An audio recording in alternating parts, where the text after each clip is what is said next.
ஆகாஷ்வாணி வீரத் திருநாள் பராக்கிரம் திவஸை ஒட்டி ஓய்வு பெற்ற அதிகாரி மேஜர் ஜெனரல் ஹெச் தர்மராஜன் அவர்களுடனான நேர்முகம் கேட்கலாம். உடன் உரையாடுபவர் ராமசுவாமி சுதர்ஷன் அவர்கள். சென்னை சேர்ந்த major general H Dharmarajan Vanavani பள்ளியில் ஆரம்ப கல்வி, தெஹ்ராதூன் ராஷ்டிரிய பாதுகாப்பு அகாடமியில் 1977ஆம் ஆண்டு மாநிலத்திலேயே ஒரே மாணவராகச் சேர்ப்பு, தேசிய பாதுகாப்பு அகாடமி நுழைவுத் தேர்வில் முதல் மாணவர், 2022இல் அதி விசிஷ்ட சேவா பதக்கம், 2024இல் பரம் விசிஷ்ட சேவா பதக்கம். தனது 37 வருட இராணுவ சேவையில் 6 குடியரசுத் தலைவர் விருதுகள் உட்பட 13 விருதுகள். இன்னைக்கு பராக்கிரம் திவஸ். இந்த பராக்கிரம் திவஸ் பற்றி நம்ம சொல்கிறதுக்கு முன்னாடி ஏகப்பட்ட விருதுகள், ஒரு கௌரவங்களை பெற்ற மேஜர் ஜெனரல் ஹெச் தர்மராஜன் அவங்க நம்ம கூட இப்போ இணைஞ்சிருக்காங்க. உங்கள் சார்பாக நேயர்களே சார் வணக்கம். தேங்க்யூ. வணக்கம். எங்களுடைய ஸ்டூடியோஸ்க்கு உங்களை வரவேற்கிறோம். Thank you very much. நேயர்களே எங்கேயும் போயிடாதீங்க. இப்போ இவரை பற்றி நான் சும்மா ஒரு டிப் ஆஃப் த ஐஸ்பர்க்னு சொல்கிற மாதிரி ஒரு சின்ன ஒரு சாம்பிள் தான் கொடுத்துருக்கேன். இன்னும் நிறைய இருக்குது. 1987-88 ஆபரேஷன் பவனில் பங்கெடுத்து வவுனியாவோட வன்னி காடுகளில் பல கண்ணி வெடிகளை செயலிழக்க செய்யும் போது படுகாயம் அடைந்து மறுஜன்மம் எடுத்தார். ஐநா பாதுகாப்பு படையில் பணியாற்றும் போது அங்கோலாவின் தீவிரமான போர் பகுதிகளில் பங்கெடுத்தார். அண்மையில் இந்திய திறன் மேம்பாட்டு ஆணையம் வாயிலாக பொது மேலாண்மையில் புதுமைகள் புகுத்துபவர், இன்னோவேட்டர் அப்படிங்கிற ஒரு விருது. ராஷ்டிரிய பாதுகாப்பு அகாடமியின் தலைவர். 77 ஜெனரல். அதில் நீங்கள் ராஷ்டிரிய மிலிட்ரி அகாடமியில் இவர் கேடட் RIMC இல்லையா? அதில் இவர் இப்போ தலைவராக இருந்திருக்காரு. ஐநா சார்பாக உருகுவே, ரொமானியா, பிரேசில், ஜிம்பாப்வே, தென்கொரியா, வங்கதேசம், ஜாம்பியா, உக்ரைன் போன்ற பல நாடுகளுடன் இணைந்து ஆபத்தான செயல்பாடுகளை மேற்கொண்டிருக்கிறார். கடந்த ஆண்டு 2024இல் ஓய்வு பெறும்போது மேற்கு வங்கத்தில் ஜெனரல் ஆஃபீஸர் கமாண்டிங்காக இருந்திருக்கிறார். ஜம்மு காஷ்மீரம், மகாராஷ்டிரத்தில் நிலநடுக்கங்கள், வடகிழக்கு, ஹிமாச்சல பிரதேசம், அங்கோலா, இலங்கை, ராஜஸ்தானம், நாகாலாந்து இந்த இடங்களில் வெள்ளம் போன்ற பல இடங்களில் பேரிடர் மேலாண்மை மற்றும் மீட்பு நடவடிக்கைகள் அதில் தீவிரமாக ஈடுபட்டிருக்காரு. தற்போது பல பணிகளுக்கிடையே SEBI, securities and exchange board of இந்தியாவுடைய national institute of securities markets இந்த அமைப்பில் தலைமை ஆலோசகராகவும் இருக்கார். மறுபடியும் ஒரு தடவை உங்களுக்கு வணக்கம் சார். ரொம்ப மலப்பா இருக்கு, மூச்சு வாங்குது. இன்னைக்கு பராக்கிரம் திவஸ், அதாவது இது எதுக்கு கொண்டாடுறோன்னா, ஜெய்ஹிந்த் ஷண்பகராமன் கொடுத்த அந்த கோஷத்தை உலகம் முழுக்க கொண்டு போன நேதாஜி சுபாஷ் சந்திர போஸுடைய இன்றைக்கு பிறந்த நாள். இதை ஒட்டி நாம் சில ஆண்டுகளாக நம்முடைய பிரதமரின் வழிகாட்டுதலில் இதை நம்ம கொண்டாடிக்கிட்டு இருக்கோம். இந்த பராக்கிரம் திவஸுக்கும் குறிப்பாக உங்களுக்கும் ஒரு தொடர்பு இருக்குது. நீங்கள் கடைசியாக ஜெனரல் ஆஃபீஸர் கமாண்டிங்காக நீங்கள் கொல்கத்தா, பங்காலுக்கு பொறுப்பாக இருந்து ரிட்டையர் ஆனீங்க. நேதாஜியோட இடமும் பங்கால், கொல்கத்தா தான். ஸோ அப்படி ஒரு எதேச்சையான ஒரு பொருத்தத்தை நீங்கள் பார்க்க முடியறது. நீங்கள் இந்த இராணுவத்தில் பொதுவாக சேரணும் அப்படின்றது வெகு சிலருக்கு தான் அந்த ஒரு எண்ணம் இருக்கும். அது ஏதோ ஒரு காரணமாக இருக்கும். அவங்க குடும்பத்தில் இராணுவத்தை சேர்ந்தவங்க முன்னாடியே பணிபுரிஞ்சிருக்கலாம். இல்லைன்னா அவர்களுக்கு என்ன மாதிரி அந்த பச்சை, அந்த யூனிஃபார்ம் மேலே, அது வெள்ளையோ பச்சையோ இல்லை நீலமோ, அது மேலே ஒரு லவ், ஒரு காதல் இருக்கலாம். இல்லைன்னு சொன்னால் அவர்களுக்கு அதை பற்றின ஏதோ ஒரு துப்பாக்கி, இல்லைன்னா அந்த சண்டை, அந்த ஆர்மியோடைய வழங்கக்கூடிய சூழல், இது ஏதோ ஒரு ஈர்ப்பு காரணமாக அவங்க வந்திருக்கலாம். உங்களை இராணுவத்தில் சேர ஈர்த்த விஷயம் என்ன? What attracted you?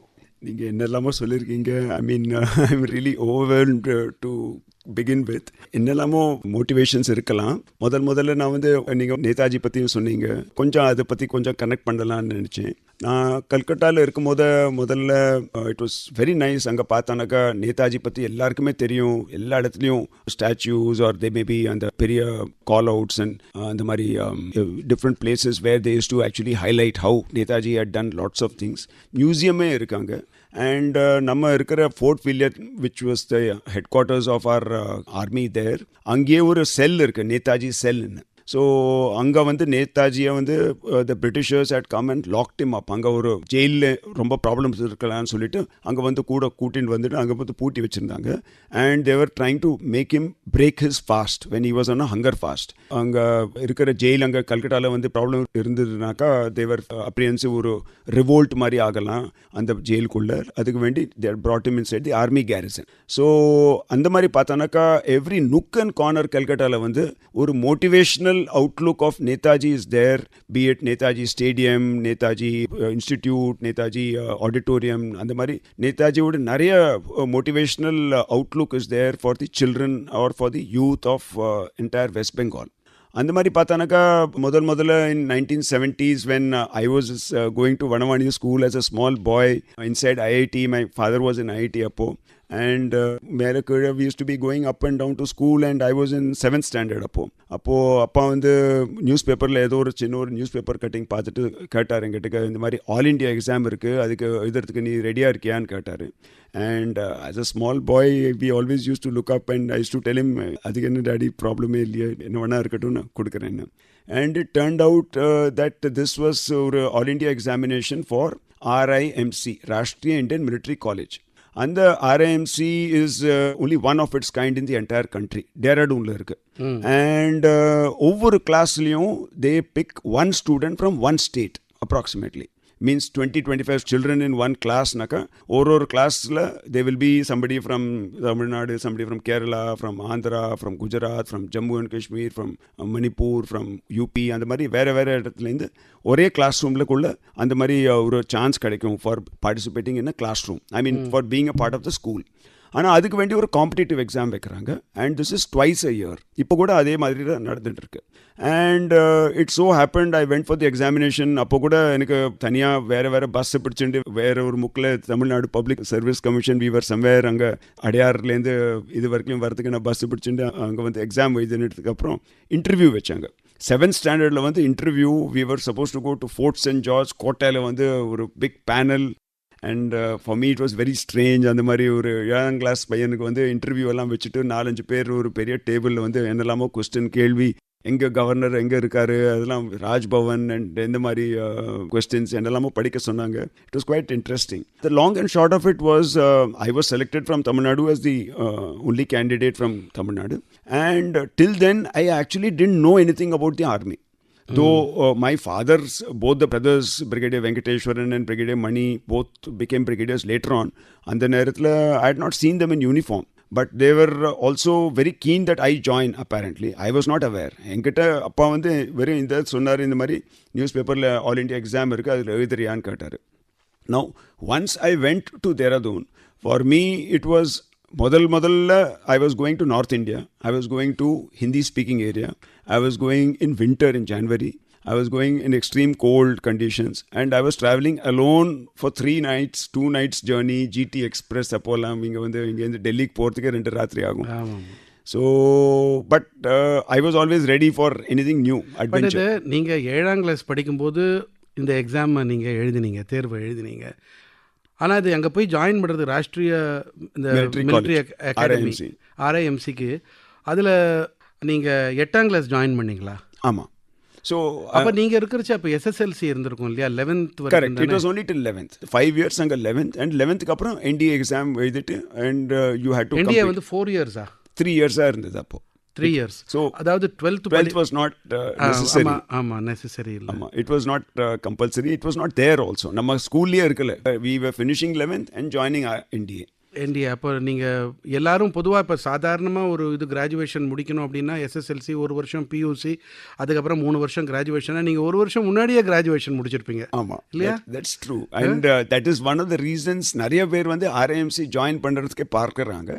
அஃப்கோர்ஸ் அதுக்கப்புறம் in 88 or 87 or somewhere later in the 80s equate பண்ணிவிட்டு எல்லாருமே இப்போ 12th ஆக்கியிருக்காங்க. ஐ மீன் எவ்ரிவேர் 12th ஸ்டாண்டர்டுக்கு அப்புறம் தான் NDA ஜாயின் பண்ண முடியும். பட் உங்களுக்கு நீங்கள் எதேச்சியாக இந்த மாதிரி அப்பா கேட்டாங்க, நீங்கள் ஜாயின் பண்ணீங்க. மற்றபடி உங்களுக்கு மனசில் வந்து ஆர்மி பற்றியோ இல்லை யூனிஃபார்ம் சர்வீஸ் பற்றியோ எந்த ஒரு கற்பனையும் கிடையாது. So I come to that. அதுக்கு என்னாச்சுனாக்கா ப்ராஸ்பெக்டஸ் வந்தது. என்னோட அம்மா கூட இல்லை how can you leave and go all the way to Dehradun அந்த மாதிரி சொல்லிட்டு இருந்தாங்க. அண்ட் மை ஃபாதர் செட் இல்லை என்ன வேணால் எப்படி வேணால் பண்ணிக்கோ, உனக்கு ஜாயின் பண்ணுறதுனாக்கா போகலாம், அதை பற்றி கவலை இல்லைன்னு சொல்லியிருந்தார்.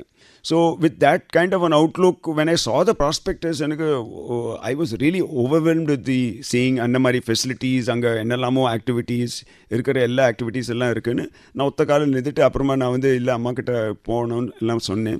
She thought I will fail in the interview. நான் இன்டர்வியூ முடிஞ்சதுக்கு அப்புறம் நான் வந்து சொன்னேன், இந்த மாதிரி என்னெல்லாமோ கொஸ்டின் கேட்டாங்க, எங்கே இருக்கு கவர்னர், எங்கே இருக்காரு, உங்கள் ஸ்கூல் ஸ்கூல் பக்கத்துலேயே இருக்குன்னு கேட்டார். And I did not realise Raj Bhavan அங்கே பக்கத்தில் தான் கவர்னர் ஸ்டேஸ். I knew when we use to travel past IIT and go past Raj Bhavan எல்லாம். And some questions like that which I possibly didn't answer correctly and I thought I was wrong. ஆனால் பார்த்தானாக்கா கடைசியில் selection ஆனோன்னே medical test எல்லாம் வச்சாங்க and full medical checkup நடந்தது.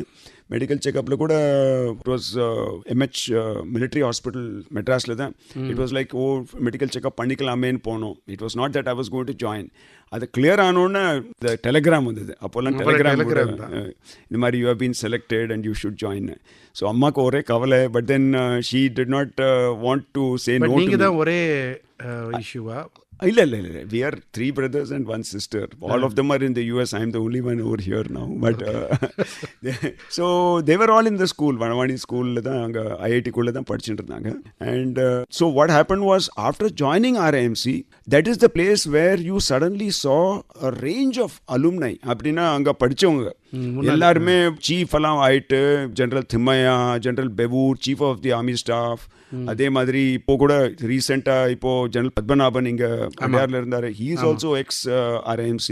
And general VN Sharma, அந்த மாதிரி நிறைய முதல்ல chief of the air force, chief of the army and beautiful, I mean very very impressive, very iconic personalities of the army. And initially இந்த school என்ன ஸ்கூல்னாக்கா, it is a school where in fact there are lots of freedom fighters who tried to establish the school. And because this was the first time that British Army was becoming Indian Army. அதனால தான் it started off as Royal Indian Military College. அதுக்கப்புறம் அதை மாற்றிட்டு Rashtriya Indian military காலேஜ்னு பண்ணாங்க. Because the Britishers did not want to hand over the army to the Indian citizens. But this was the first time that Indian citizens, Indian princes were trained in this college. But இப்போ நம்ம வந்து அது எவ்வளவு தூரத்துக்கு இது இந்தியனை மாற்றிருக்கோம்னா, even நம்மளுடைய அந்த பேண்டுடைய அந்த இது ராகங்களை கூட டியூன்ஸை கூட நம்ம இது பண்ணியிருக்கோம். ஆமாம். ஸோ அப்போ அங்கே போய் நீங்கள் செட்டில் ஆகிட்டு உங்களுக்கு ஹோம் சிக்காலாம், அதாவது அம்மா அப்பா அதெல்லாம் கண்டிப்பாக இருந்திருக்கும். ஆமாம், அது மாதிரி. So I saw that when I became the commandant also, எப்படி ஹோம் சிக்னஸை ஓவர் கம் பண்ணுறது அது பற்றியெல்லாம் எல்லாமே சொல்லி கொடுத்தேன். ஐ யூஸ் டு சி சின்ன சின்ன பசங்க என்னோட ஏஜில் வந்த மாதிரி 70s when I became the commandant அங்கே RIMC 2008. I use to actually அவங்கக்கிட்ட பேசிட்டு அவங்ககிட்ட எப்போதுமே கேட்பேன், இந்த மாதிரி எப்போ நீங்கள் இது பெருசாக போகிறீங்க, எப்போ உங்களுக்கு தன்னே டிசிஷன் எடுத்துக்கிற மாதிரி உங்களுக்கு you will get that maturity, எப்போவாது நீங்களே சொல்லணும் இல்லையா, நானே தனியாக வரேன், கூட்டி வர தேவையில்லை, I will do it myself, அந்த மாதிரி என்னெல்லாமோ சொல்லி கொடுத்துட்டு இப்போ now my students are all young officers all over the army. இல்லை குட்டி பசங்க தானே, எல்லாம் 8th படிக்கத்தானே வராங்க. 8th 9th எல்லாமே சின்ன சின்ன பசங்க தானே. But now many of them are doing very well. They're already about to command units. இப்போ 15 years சர்வீஸ் எல்லாம் ஆயிடுத்து. ஆமாம், நீங்கள் சொல்கிறது 2008 இல்லையா? இப்போ definitely they would be at least majors, right? Majors, lieutenant colonels. Lieutenant colonel sir. இப்போ ஆர்மியில் ரேங்கிங் வந்து எப்படி அது? They join as second lieutenant இல்லையா? செகண்ட் லெஃப்டினன்ட் இருந்தது. நம்ம ஜாயின் பண்ணோன்னா like when I went to ஸ்ரீலங்காலாம் செகண்ட் லெஃப்டினன்ட்டாக தான் ஜாயின் பண்ணினோம். இப்போ வந்து டைரெக்டாகவே லெஃப்டினன்ட் ஆகிட்டு இருக்காங்க. And even during training they are getting the stipend of an officer actually. Okay, lieutenant, then you become a captain, major, and then a lieutenant colonel. And you have a progressive promotion. எப்போதுமே promotion prospects, ஒரு career track மாதிரி. அது lieutenant colonel வரைக்கும் time scale வரும் இல்லையா? இல்லை, even correct, lieutenant colonel time ஸ்கேலில் வரும். So they can become a colonel, full colonel also in the time scale. And colonel வந்து selection grade, full colonels ஆயிட்டு அதுக்கப்புறம் brigadiers. அதெல்லாம் வந்து selection process. ஆமாம், it becomes a steep pyramid. ஏன்னா எல்லா இடத்துலையும் எல்லாருமே அந்த சீனியர்ஸ் ஆஃபீஸர்ஸ் அந்த மாதிரி போஸ்டிங் கிடைக்காது, அந்த மாதிரி வேகன்சிஸ் இல்லை.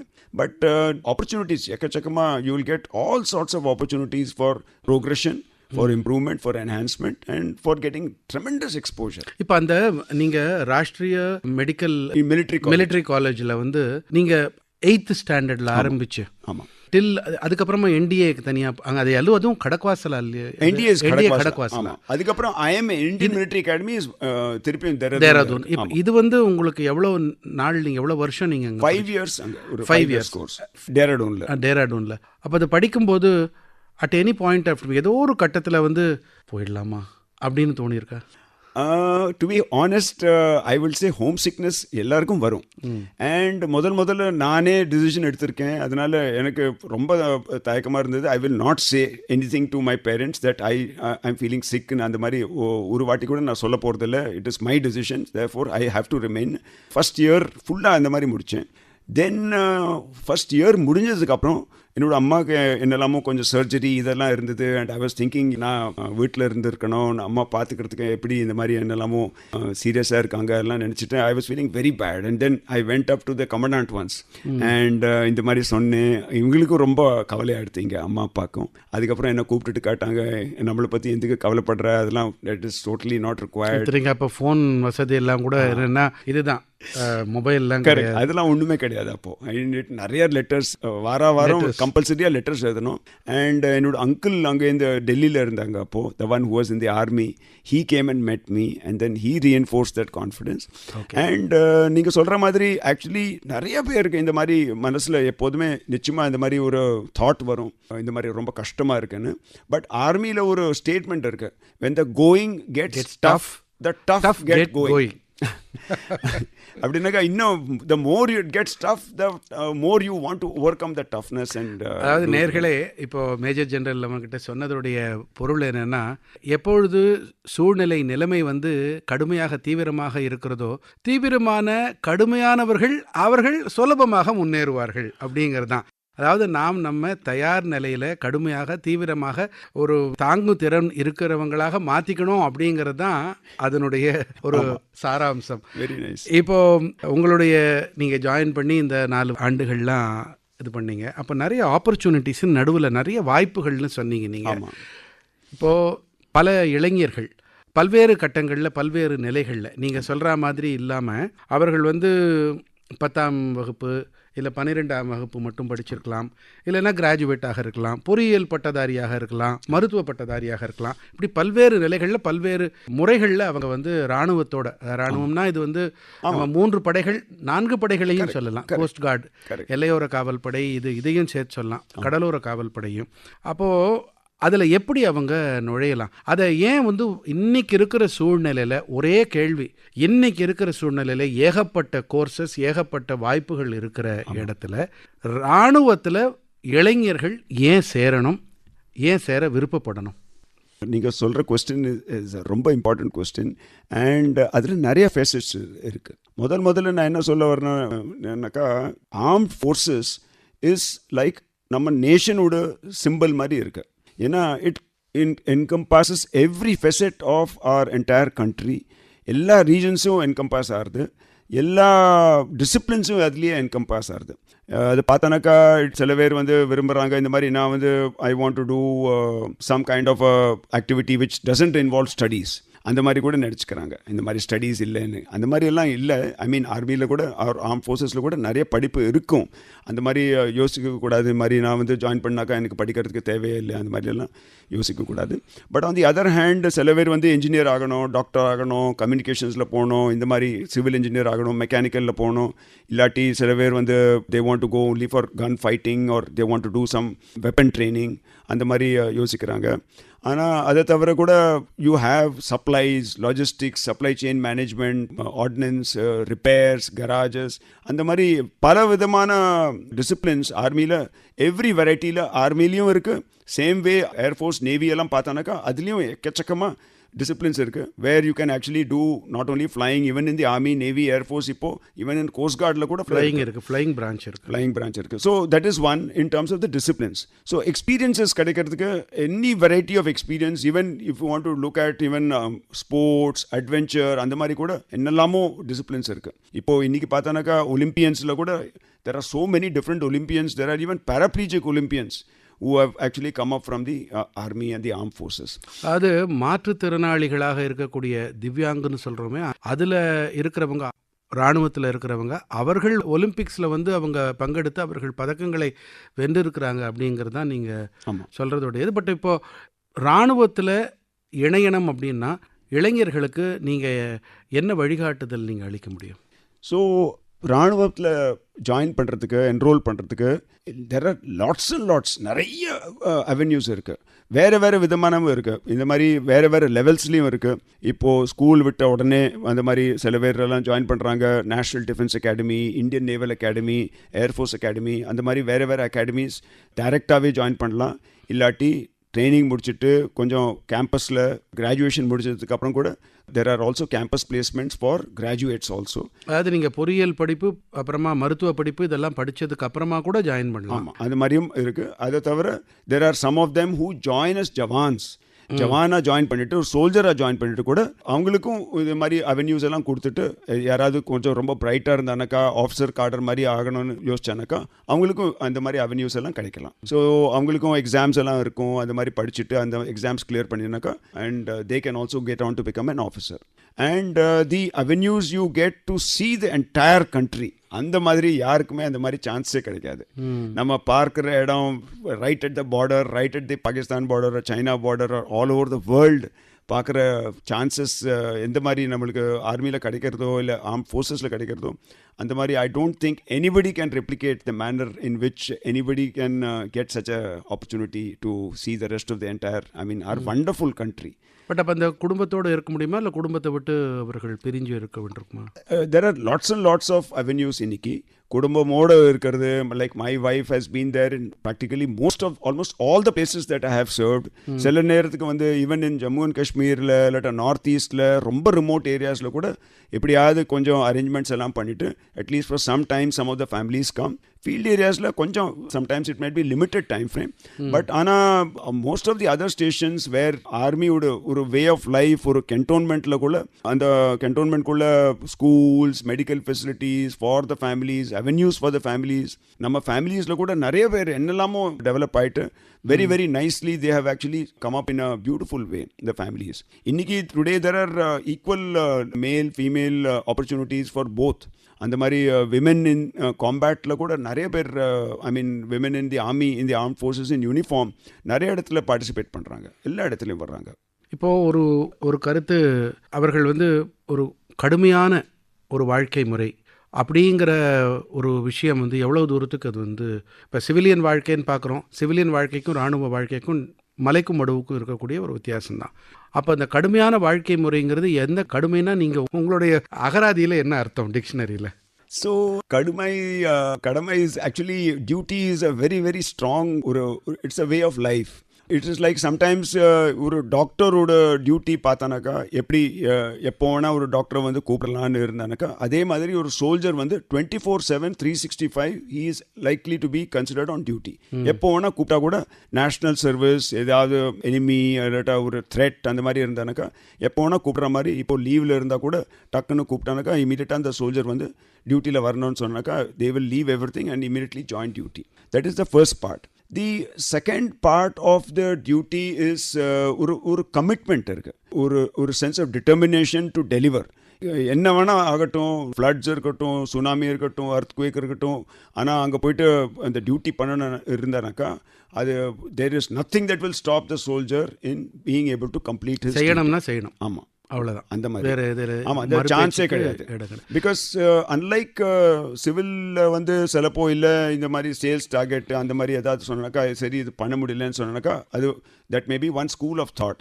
ஆனால் ஆர்மியில் ஆர் ஆர்ம் ஃபோர்ஸஸில் வந்து இஃப் யூ சே இல்லை இது பண்ண முடியலனாக்கா it can endanger the whole population. ஏதாவது ஒரு டெரரிஸ்ட்டு, ஒரு த்ரெட்டு, ஒரு எனிமி, ஒரு ஹோல் ஒரு வெரி ஸ்ட்ராங் செயின் மாதிரி ஒரு பாண்டிங் இருக்குது. ஸோ எல்லாருமே அந்த வேலை செய்து ஆகணும். அதை ரொம்ப சிறப்பாக சொல்லுவாங்க. இந்த ஆர்மியில் அது பட்டாலியன்லேயோ இல்லைன்னா அந்த முன்னணி வீரர்களுக்கு மத்தியில் அவர்களுக்கு இடையில் இருக்கக்கூடிய அது ஆஃபீஸர், ஜவான், ஹவல்தார், எஸ்எம், இந்த மாதிரி சுபதார், மேஜர் இப்படின்னு இதெல்லாம் எதுவுமே இல்லாமல் அங்கே வந்து இருக்கக்கூடிய ஒரு பிணைப்பு, அதை வெளியில் அவர்கள் வந்து ஓய்வு பெற்ற பிறகு கூட காலகாலத்துக்கும் கடைசி காலம் வரைக்கும் அந்த பாண்டிங்கை வந்து இந்த பந்தத்தை வந்து பார்க்க முடியும். இல்லை பல நேரங்களில் நான் வந்து நேரடியாக அதை பார்த்து அனுபவிச்சிருக்கேன். அவர்களுடைய அந்த இறுக்கமான உறவு. நம்ம இளைஞர்களுக்கு நீங்கள் என்ன ஒரு தகவல், என்ன ஒரு செய்தியை நீங்கள் வந்து கொடுக்கணும்னு நினைக்கிறீங்க? இளைஞருக்கு one very important thing is army is a wonderful way of life. இராணுவத்தில் சேர்றதில் அவங்களுக்கு என்ன வேணுமோ அவங்க ஒரு டிசைர் இருந்தானாக்கா ரொம்ப பிரமாதமாக அவங்களுக்கு டெவலப் ஆகிட்டு அவங்க ஆஸ்பிரேஷன்ஸை ஃபுல்ஃபில் பண்ணுறதுக்கு and they can actually gain tremendous capability and சிவிலில் இருக்கிற அவென்யூஸ் எல்லாமே அதே மாதிரி பண்ணுற மாதிரி அவங்களுக்கு ட்ரைனிங் அவங்களுக்கு கேப்பபிலிட்டிஸ் கூட அக்வயர் பண்ணலாம். And in so doing national service நம்ம நாட்டுக்கே எப்படி ஒரு சர்வீஸ் பண்ணுற மாதிரி ஒரு செல்ஃப்லெஸ்னஸ், ஒரு கமிட்மெண்ட், ஒரு நேஷன் பில்டிங், அந்த மாதிரி ஒரு அவுட்லுக்கோட and being able to deliver for the sake of the population, for the entire people, அந்த ஒரு சென்டிமெண்ட் ஒரு very very unique sentiment which comes in the army, in the arm forces. அந்த மாதிரி வேறு எங்கேயுமே கிடைக்கிறது ரொம்ப கஷ்டம். You can do for a small set of people, but in the army you can do for the whole nation. That is the essence of what they can actually do for joining the arm forces today. General இப்போது இளைஞர்கள் அப்படின்னு சொல்லும் பொழுது எனக்கு மனசில் வேறு ஒரு கேள்வியும் வருது. ஆர்மியில் ஒரு இராணுவத்தில் இணையிறாங்க இளைஞர்கள் அப்படின்னு சொன்னால் அவர்கள் அந்த இராணுவத்தில் அவர்கள் எப்படி அந்த வாழ்க்கை இருக்கும்? அதாவது ஒரு சாம்பிள், ஒரு மாதிரிக்கு எடுத்துக்கிட்டோன்னா காலையில் ஆரம்பித்து, பொதுவாக ஒவ்வொரு நாளும் சில நாள் வேறுபடும், அதெல்லாம் இல்லைன்னு சொல்லலை. அவர்கள் காலையில் ஆரம்பித்து இரவு வரைக்கும் அவர்களுடைய நாள் எப்படி இருக்கும்? ஏன்னா அது என்ன இருந்தாலும் அது ஒரு ரகசியமாகவே இருக்குது. ரகசியம்னா என்ன, யாரும் அதை பற்றி ஒன்றும், அது ஆர்மி அவ்வளோதான், அதோடு நிறுத்திடுறாங்க. எப்படி இருக்கும் பொதுவாக? இது டைப் காஸ்ட் பண்ணுறது இல்லாட்டா ஒரு சாம்பிளாக சொல்கிறதுக்கு வேண்டி என்னெல்லாமோ எக்ஸாம்பிள்ஸ் இருக்கலாம். And because motivations are tremendous. நிறைய மோட்டிவேஷன்ஸ் இருக்கும் எல்லாருக்கிட்டையும். சிலப்போ ஏதாவது ஒரு ப்ரிப்ரேஷனுக்கு வேண்டி ஏற்பாடு பண்ணிட்டு இருப்பாங்க, எப்படி ஒரு டாஸ்க்கு வேண்டி ட்ரைனிங் பண்ணிட்டு இருப்பாங்க. அதனால பார்த்தானாக்கா ஈவன் sub-0 degrees டெம்பரேச்சரில் நம்மளோட யூனிட் 19 இட் வாஸ் ஆக்சுவலி ஒரு நியூ ரேசிங். எல்லாருமே கூட சேர்ந்து ஒரே புதுசாக ஒரு யூனிட் ஏற்பாடு பண்ணுற மாதிரி நம்ம ஒரு டாஸ்க் கொடுத்துருந்தாங்க. So nobody would know anybody and எல்லாருக்குமே every one was a stranger. அப்போது அந்த மாதிரி யூனிட்க்கு the most important facet of a new unit, அதில் ஒரு ஸ்பிரிட், எப்படி எல்லாருக்கும் ஒரே ஒரு ஸ்பிரிட் வாங்குற மாதிரி ஒரு சென்டிமெண்ட் வரணும். அதுக்கு வேண்டி நம்ம நிறைய டாஸ்க்ஸ் எடுத்துட்டோம். அந்த டாஸ்க்கை பார்த்தோன்னாக்கா எல்லாருமே சேர்ந்து அந்த டாஸ்க்கை முடிக்கிறதுக்கு வேண்டி they were ready to take on the task at any time of the day. 4 மணி காலையில் இல்லாட்டா very very cold condition, sub-0, fog, ஒன்றுமே தெரியாது. ஆனால் கூட அந்த டாஸ்க் முடிக்கணும்னு சொன்னாக்கா 4 மணிக்கே எழுந்துட்டு எல்லாமே அந்த டாஸ்க் ஓரியன்டேஷனில் எப்படி ஒரு கன்ஸ்ட்ரக்ஷன் பண்ணணுமா இல்லை ஒரு பிரிட்ஜை போடணுமா, அந்த மாதிரி பார்த்தானாக்கா ஒரு டாஸ்க்கை எடுத்துக்கிறதுக்கு ட்ரெமெண்டஸ் மோட்டிவேஷன் அண்ட் ஜோஷோட கூட சேர்ந்துட்டு நம்ம அந்த சத்லஜ் நதியில் ஜலந்தரில் இருந்தோம். அப்போது சத்லஜ் நதியில் sub-0 டெம்பரேச்சர்ஸில் வின்டரில் டிசம்பர் ஜனவரியில் அதுக்குள்ளே போய்ட்டு ஒரு பிரிட்ஜ் கட்டணும்னாக்கா அந்த மாதிரி ஒரு வேர்வோட எல்லாருமே சேர்ந்து ராத்திரி ஃபுல் நைட் கட்டிட்டு. So there is nothing to say that this is start of the day or end of the day, but it can be tremendous exposure in terms of being able to do a task. ஒரு given டாஸ்க்கை accomplish பண்ணுறது. நம்ம senior officer நீங்கள் எப்போ start பண்ண போகிறீங்க, என்ன பண்ண போகிறீங்க, ஒரு ட்ரைனிங்கோட டாஸ்க் மாதிரி கேட்டிருந்தார். ஒரு நாள் முன்னாடியே பார்த்தாரு இந்த மாதிரி பிளான் என்ன மாதிரி பண்ணியிருக்கீங்கன்னு. So I can remember that the boys would get up at all times of the day, all times of the night. நம்ம சிஸ்டமில் என்னன்னாக்கா இப்போது if you are having ஒரு 6 o'clock காலையில் ஒரு ஃபிசிக்கல் ட்ரைனிங் இருக்கிற மாதிரி ஆக்டிவிட்டி இருந்தானாக்கா அந்த மாதிரி இட் இஸ் சர்வசாதாரணமாக 6 o'clockனு சொல்ல முடியாது. ஏன்னா 6 o'clock ஸ்டார்ட் ஆகணுன்னாக்கா 5 மணிக்கே எல்லாருமே ரெடி ஆகிறதுக்கு வேண்டி, அதுக்கு வேண்டி 4 மணிக்கே யாராவது எப்படி தண்ணி ஏற்பாடு பண்ணுறது, எப்படி ஹீட்டிங் ஏற்பாடு பண்ணுறது, வேறு எப்படி டீ அந்த எல்லாருக்கும் பண்ணி கொடுக்குற மாதிரி, எப்படி பால் இருக்க, என்னெல்லாமோ சிம்பிள் ஆக்டிவிட்டீஸ் நம்ம வீட்டில் பண்ணுற மாதிரி ஒரு குடும்பம் மாதிரி சேர்ந்து அந்த ஆக்டிவிட்டீஸ் எல்லாம் பண்ணுறதுக்கு வேண்டி lots and lots of activities go behind the scene. How everyone has to prepare, how different people have to come from different places, duty மாறிட்டு, நைட் டியூட்டி, டே டியூட்டி அதெல்லாம் மாறிட்டு எப்படி கூட சேர்ந்து பண்ணுறாங்க. அதெல்லாம் கொஞ்சம் ஒரு ஃபீலிங் ஆஃப் பாண்டிங். நிறைய பேர் எல்லாருக்கும் எப்போதுமே விட்டு கொடுத்துட்டு எப்படியாவது கொஞ்சம் ஒருத்தர் ஹெல்ப் பண்ணிட்டு அந்த மாதிரி ஒரு கூட சேர்ந்து ஒரு டியூட்டி பண்ணுற மாதிரி ஒரு ஃபீலிங் எவ்ரி சிங்கிள் டே வரும். ஒரு சின்ன விஷயங்கள் இப்போ நீங்கள் சொல்ல போது அது டீ ரைட்டு, அப்போ அந்த பால், டீ தூள், தண்ணி, அப்புறம் அந்த பாத்திரம், அடுப்பு, எவ்வளவோ விஷயங்கள், ஒரு சின்ன ஒரு டீ போடுறதுலையே எவ்வளவோ விஷயங்கள் இருக்குது. இப்போ இதெல்லாம் வந்து டீ எல்லாம் இருக்குது, பட் சமயத்தில் டீ தூள் இருக்கா இல்லையான்னு அதை செக் பண்ணணும். ஸோ ஒரு சாதாரண ஒரு டீ போடுறதுலையே இவ்வளவு நுணுக்கங்கள் இருக்குது. அப்போ ஒரு இராணுவம் அப்படிங்கிற போதோ இல்லைன்னா அதில் வந்து நீங்கள் சொல்லக்கூடிய இந்த மாதிரியான ஒரு பயிற்சியோ இந்த மாதிரியான ஒரு ப்ராஜெக்ட், ஏதாவது ப்ராஜெக்டில் அப்போ எவ்வளவு திட்டமிடல் இருக்கணும் இல்லையா? அது இட் இஸ் ஆல்மோஸ்ட் ஒரு மெஷின் மாதிரி, ஒரு கிளாக் ஒர்க் மாதிரி போகும் எப்போதுமே. டெய்லி பார்த்தானாக்கா எந்த டியூட்டி எப்போ மாறுறது, யார் எழுப்புவாங்க, யார் என்ன சொல்லுவாங்க, யாரோட டியூட்டி தண்ணி திறக்கிறது, யார் தண்ணி சூடு பண்ணுறது, யார் எவ்ரி திங் இஸ் ஆக்சுவலி ஒரு செட் பீஸ். அப்போது எவ்ரி திங் அந்த மாதிரி செட்டாக டக் டக் டக் டக் டக்னு எல்லாமே ஒன்றா ஒரு சீக்வென்ஷியலாக அந்த மாதிரி ஒரு மெட்டிகுலஸாக அந்த ஆக்டிவிட்டி முடிச்சுட்டு எல்லாமே நீட் அண்ட் க்ளீனாக சுத்தம் பண்ணிவிட்டு and then being able to come with the pressed and beautiful uniforms, perfectly creased and in perfect timing. அதுக்கு பார்த்தானாக்கா it might seem very nice and simple. அந்த மூவிஸ்லாம் பரேடெல்லாம் காமிப்பாங்க. ஆனால் அந்த preparation for that, how much time it takes, what all goes on behind and how அந்த மாதிரி ரெடி ஆகிறதுக்கு வேண்டி என்னெல்லாமோ ஆக்டிவிட்டீஸ் எப்படி ஆகுறதுன்னு அதுதான் that is what the army it self is all about. அந்த டிசிப்ளின் அதுக்கே எவ்வளவு நேரம் பிடிக்கும். பரேல இருக்கக்கூடிய அந்த முதிரையோட அதுக்கு அடையாளத்துக்கு பிராஸோ, இடுப்பு பெல்ட்டுக்கு பிராஸோ, இடுப்பு பெல்ட்டோடைய அதுக்கு இந்த பாலிஷ் கேன்வாஸ் அது போடுவோம் இல்லையா, பிளாங்கோ, அப்புறமா ஷூக்கு பாலிஷு, அப்புறமா ஷேவு, எங்கேயாவது ஒரு முடி கொஞ்சம் அது பெருசாக இருந்தாலும் ஷூவை வந்து ஒரு மிரர் மாதிரி ஆக்கணும், தலைவாரி இருக்கிற மாதிரி அந்த மாதிரி ஒரு ஷைனிங் இருக்கணும் அந்த மாதிரி. அதே மாதிரி ஆர்மி கட் வேற, அது சரியா இல்லைன்னா அது வேற பரேடு அதுக்கு பரேடு. ரொம்ப ரொம்ப அந்த அந்த குரூவில் வந்து செட் ஆயிட்டாங்கன்னா உண்மையாகவே அதுலேருந்து வெளியில் வர முடியாது இல்லையா? ஃபேமிலி பாண்டிங் மாதிரி ஒரு இட் இஸ் ஃபார் லைஃப். இப்போ கூட நீங்கள் சொன்ன மாதிரி all my ex soldiers who are with me, be it in Sri Lanka or in Jalandhar or in Dimapur, in Nagaland, in J and K, இப்போ கூட எல்லாருமே கூட சேர்ந்து எக்கச்சக்கமாக என்னெல்லாமோ ஆக்டிவிட்டீஸ் ஒன்று விட்டு ஒன்று எல்லாமே எப்போதுமே கேட்டுட்டு இருப்பாங்க. நீங்கள் என்ன பண்ணுறீங்க, ஏதாவது உதவி வேணுமா, ஏதாவது பண்ணணுமா, ஹெல்ப் பண்ணணுமா, அந்த மாதிரி ஒரு it's a beautiful family feeling all through one's lifetime completely. And எல்லா இடத்துலையும் இருக்காங்க. I mean there there from all, because my troops are Madras engineer group. இந்த பெங்களூரில் இருக்கிறது மெட்ராஸ் சாப்பர்ஸ்னு சொல்கிற படை. ஸோ அது வந்து all the southern states, Kerala, Andhra, Telangana, Maharashtra, Karnataka, தமிழ்நாட்டில் மேக்ஸிமம் பீப்புள். அண்ட் எவ்ரிபடி அங்கே மெட்ராஸ் சாப்பர்ஸில் வந்து தமிழில் தான் பேசுவாங்க. ஆல் தி ஆர்டர்ஸ் கூட தமிழ்லேயே கொடுப்பாங்க. ஸோ எவ்ரிடே அந்த மாதிரி என்னெல்லாம் அண்ட் எவ்ரிபடி நோஸ் அந்த காமன் லிங்குவா ஃப்ராங்கா.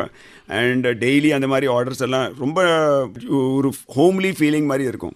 அவங்க கூட பேசுறது, அவங்க கூட பழகிறது எல்லாம். And all the activities put together. நம்ம அங்கோலாவில் கூட அங்கே அந்த மாதிரி நம்ம அந்த 417 இண்டிபெண்டன்ட் ஃபீல்ட் கம்பெனி போயிருந்தோம். அந்த 4 एक साथ அது சொல்லுவாங்க, 4 திசையம் வெற்றி, தட் இஸ் த மோட்டோ. 3 நான் வந்து ஸ்ரீலங்காவில் போனோம், 3 முன்னேறு, 19 வெற்றி நமது.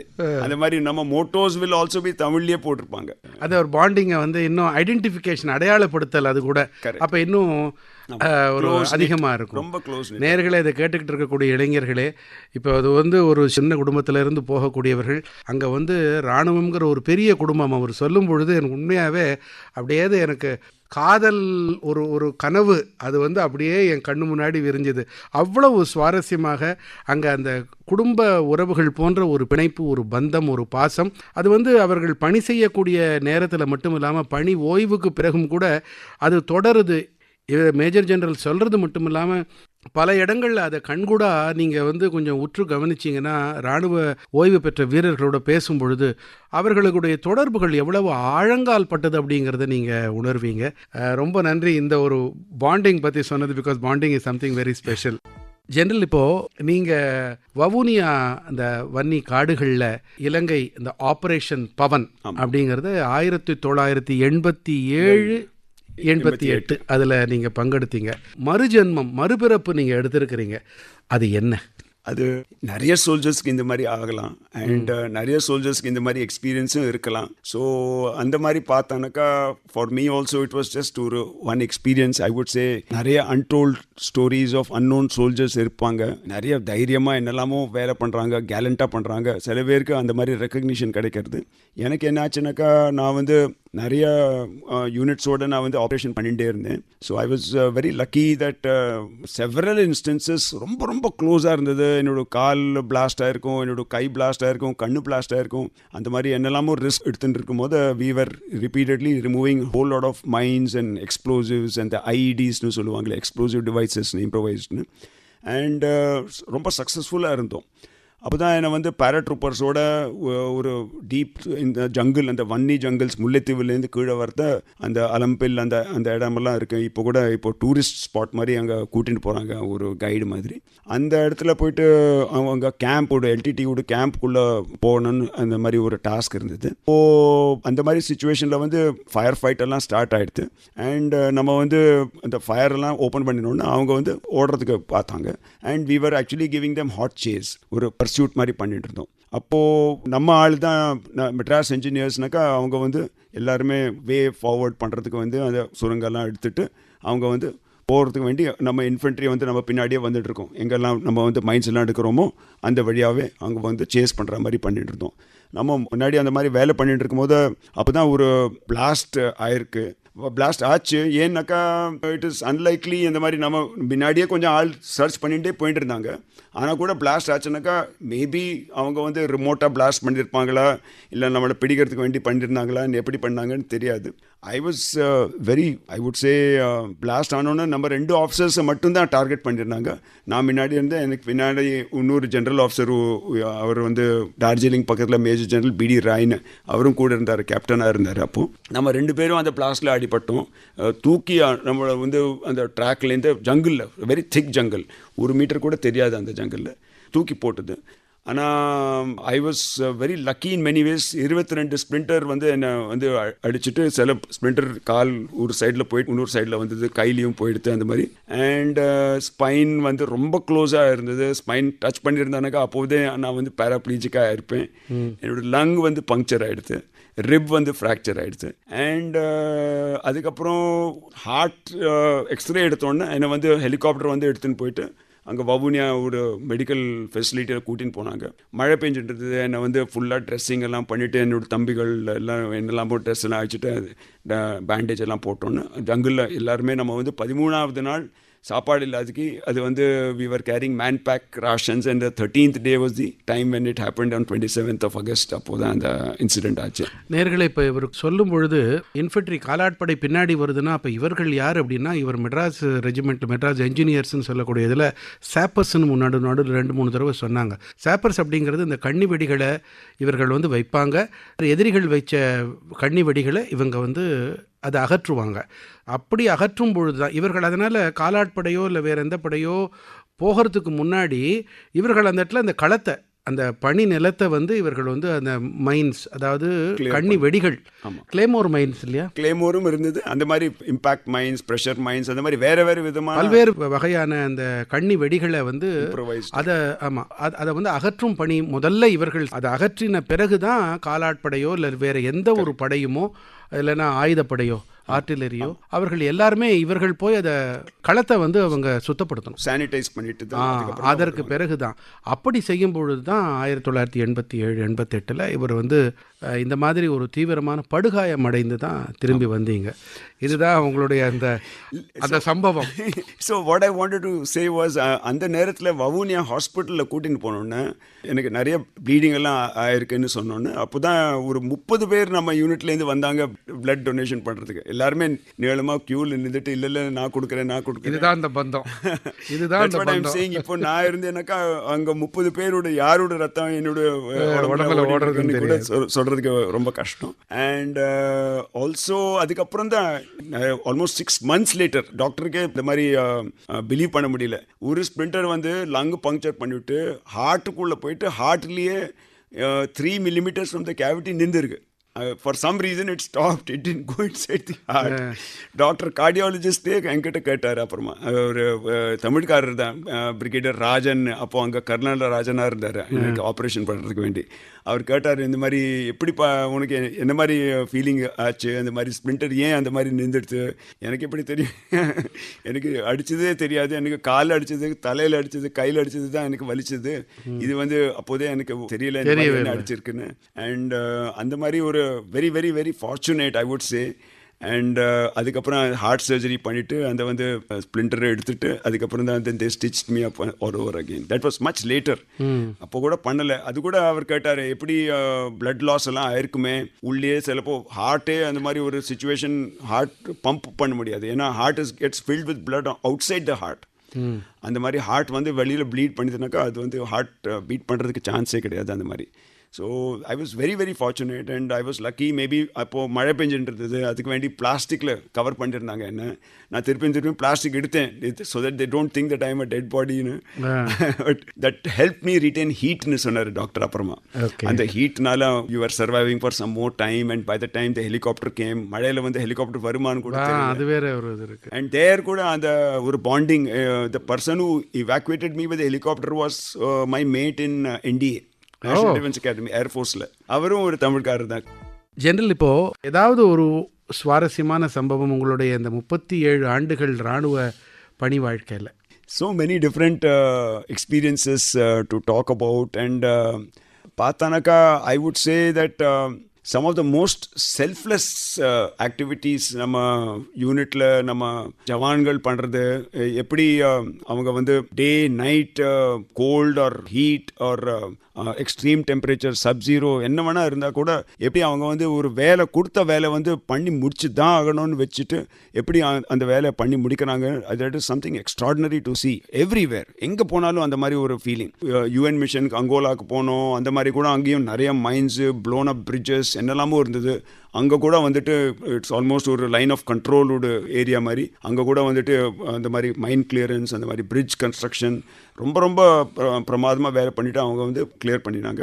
அண்ட் ஜலந்தரில் நான் சொன்னேன் 19 இன்ஜினியர், நம்ம 19 யூனிட் அந்த மாதிரி வேலை பண்ணுறத அவங்க யூனிட் சைட்டேஷனே கொடுத்துருக்காங்க. கார்கில்ல கூட அவங்க அந்த மாதிரி வேலை பண்ணியிருக்காங்க. அவங்க வந்து ஜோஷிமட், அந்த கேதார்நாத், அந்த ஃப்ளட்ஸ் எல்லாம் உத்தராகண்டில் அந்த மாதிரி ஃப்ளட்ஸ்க்கு வேண்டி என்னெல்லாமோ வேலை பண்ணிவிட்டு அவங்களுக்கும் நிறைய ரெக்கக்னிஷன் எல்லாம் கொடுத்தாங்க. அண்ட் சிக்கிமில் அந்த சிக்கிம் அர்த்குவேக்கில் ஆனவொன்னு கூட நம்ம ஆல் த பிளேசஸ் நிறைய இடத்துல வந்து மெட்ராஸ் என்ஜினியர்ஸை வந்து கூப்பிடுவாங்க இமீடியட்டாக. அவங்க வந்து ஃப்ளட்ஸ், அர்த்குவேக், அந்த மாதிரி லாத்தூர் அர்த்குவேக்கில் கூட நான் போயிருக்கேன் ரொம்ப ரொம்ப முன்னால், அந்த உத்தராகண்ட் அர்த்குவேக். இல்லை, இதில் சுவாரஸ்யமாக நீங்கள் வந்து உங்கள் வாழ்க்கையில் நிறைய மறக்க முடியாத சம்பவங்கள், நிகழ்வுகள் இருந்தால் கூட எது ரொம்ப ரொம்ப நினச்சி பார்க்கும்போது அதிக எண்ணிக்கையில் நீங்கள் அதை நினச்சி பார்த்து எவ்வளோ அருமையான ஒரு வேலை பண்ணியிருக்கோம், இல்லை எவ்வளோ மனசை தொடக்கூடிய அளவில் இந்த மாதிரி ஒன்று நடந்திருக்கு அப்படின்னு நினைக்கிறது உண்டு. இப்போ நீங்கள் இது பண்ணுறச்சே ஏதோ ஒரு உதாரணத்துக்கு சொல்கிறேன். ஒரு சின்ன குழந்தை இப்போ இந்த அங்கோலாவை இல்லை ஏதோ ஒரு இடத்துல, அப்போ அங்கே வந்து ஒரு ரோஜா பூவை கொண்டு வந்து கொடுக்குது. அப்போ அது வந்து உங்கள் மனசில் அது நீங்கவே நீங்காது. அந்த மாதிரி சம்திங் ஒரு தொடக்கூடிய.